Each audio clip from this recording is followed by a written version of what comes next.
Welcome back to Morning Joe, live out of Washington, D.C. We're here in Washington at the NBC News Washington Bureau. Joining us now, Republican Senator from Wisconsin, Ron Johnson, and senior national correspondent for Bloomberg Businessweek, Joshua Green. His latest piece is on the business community's failure to play a significant role in the fiscal cliff negotiations, but I like the cover. Come on over here and take a look at the cover if you could. You have to kind of zoom in. Is this Congress? This is Congress. Yeah, they're all babies. Well, yeah, present company excluded. Can I just confirm something for anyone who might be asking? They're all male babies. Okay, they're all male babies in their diapers. All right. So the fine print having said that, but no offense. It's just been tough to watch, Ron. I mean, yeah, I know it's really been tough to watch on the inside. Yeah. No, this place is utterly dysfunctional, and what people really ought to first of all take away from this is, obviously the governing body of the federal government is dysfunctional. Why would anybody think the government's particularly effective or efficient either? Right. So my point, the reason I came here is government is already too large, too intrusive, too controlling in our lives. Mm-hmm. The fact that what we do here in Washington would affect the economy the way it would affect it is just wrong. We need to get government smaller, less intrusive, less controlling in our lives. So bring us right to, and I'll open you up to the panel, but you voted yes. And a lot of people on the right are saying you should be ashamed of yourself. What was it? Were you pinned down? You had no choice? What's the reasoning? Well, had we not delivered a piece of legislation to President Obama, and he's the only person that could sign it, every American's income taxes would have gone up. So right. You had no choice. The only power Republicans had in that negotiation, President Obama won the election. The only power we had was to limit the damage. And fortunately, for 98 to 99% of Americans, we prevented their income taxes from increasing. And basically, we prevented an economic body blow to the economy from occurring. So we got past that. Now, President Obama got his revenue increase. Yeah. He got his tax increase. Now I think it's pretty fair for the American public to demand of President Obama, well, what's the other part of your balanced approach to deficit reduction? I mean, this tax increase will maybe close about 5% of the deficit. That leaves 95% of the deficit. President Obama, what is your plan to address that 95% of the deficit? What's your plan, Mr. President, to save Social Security? What's your plan to save Medicare? I mean, what is your plan to reduce the government's control over our lives? And the sad fact, Mika, is President Obama and the Democrats, they have no intention. As a result, they have no plan to reduce the deficit, to reduce government's control in our life. They want to increase government's control over our lives. And let's face it, I don't know too many people that think government's particularly effective or efficient at doing anything. So that's just the wrong direction. But they're going to have to come up with a plan. Yes, they are. I mean, the numbers will kill you. The expenditures on entitlement, Medicare, Medicaid, Social Security are going to double in the next 10 years. Unsustainable. Reality is going to smack the Democrats in the face. No, it's up to them.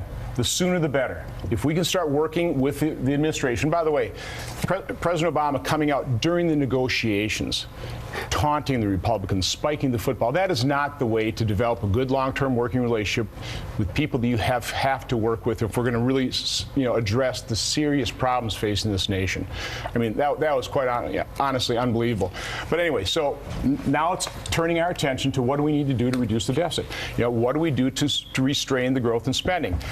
Good thing is Congressional Budget Office has reduced the deficit spending and revenue options. So okay. We have 200 pages of light reading. So we have a menu. We have a menu for President Obama. If he wants an increase in the debt ceiling, if he wants $1 trillion, he can pick $1 trillion off of this menu of different types of spending reductions. So, Senator, Senate Republicans have been a little gun-shy, though, about sort of picking their own items from the poo-poo platter. What are the entitlement cuts going to look like that Republicans I would argue Republicans haven't been gun-shy. They've been very courageous. We've passed 2 budgets in the House. Included in those budgets are proposals to save Medicare.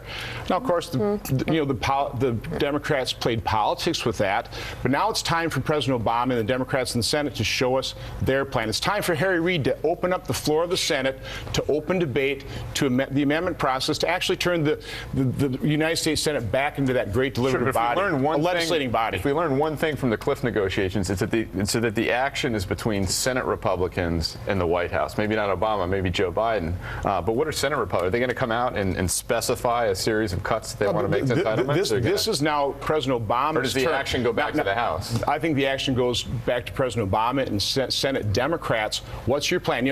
Harry Reid, are you going to have the Senate pass a budget for the first time in 3 years? Are you going to actually fulfill your legal obligation? It is time for the Democrats and President Obama to show the American people their plan. You got the revenue side of your balanced approach. What's the spending side of that balanced approach? How are you going to close that other 95% of the deficit?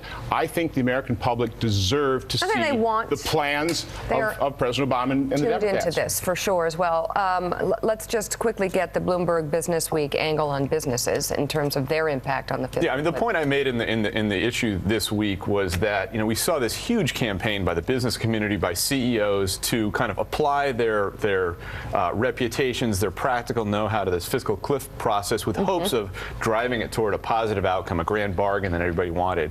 And as I say in the piece, they sort of fell away in the 2 weeks leading up to the fiscal cliff, with the notable exception of Starbucks CEO Howard Schultz, who had his own campaign.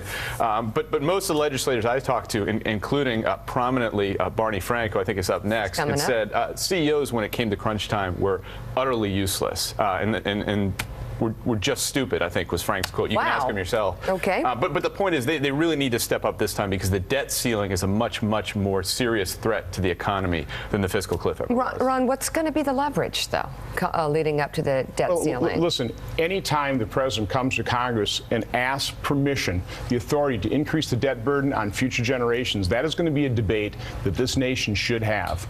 And what's probably going to happen, this isn't going to go away. We're not going to solve this thing, unfortunately, because President Obama has no intention of solving it, hasn't given us a plan. This is going to go on time and time and time again. So my guess is what you'll end up getting is incrementally, smaller increase in the debt ceiling in exchange for, reductions in the growth of government. And I think that's the way it's going to be playing out. Time and time again, President Obama's going to come and we need to increase the debt ceiling. Okay, Mr. President, here you go. Here's your menu. Pick from the. You pick your poison. But then again, this is permanent divorce court, isn't it? Where there's going to be the endless squabbling back and forth. Obama calling because you have one side, the president and his party, that refuse to take a look at government and reduce its size. They refuse to take a look at the spending side of this balanced approach. I don't think you liked talk about it. What they were offering. No, all they offer is revenue. Tell me where they've ever put down a spending proposal. They haven't. There is no plan to reduce the rate of growth in government from this president or Democrats in the Senate. That's just a fact. It's time for them to show us our plan. Okay. Senator Ron Johnson, thank you. Good luck to you. Come back soon. Josh, stay with us. No, I'm serious. I'm hoping that you all come to something. So am I. Straight ahead, newly retired Congressman Barney Frank joins us on set. You're watching Morning Joe, brewed by Starbucks.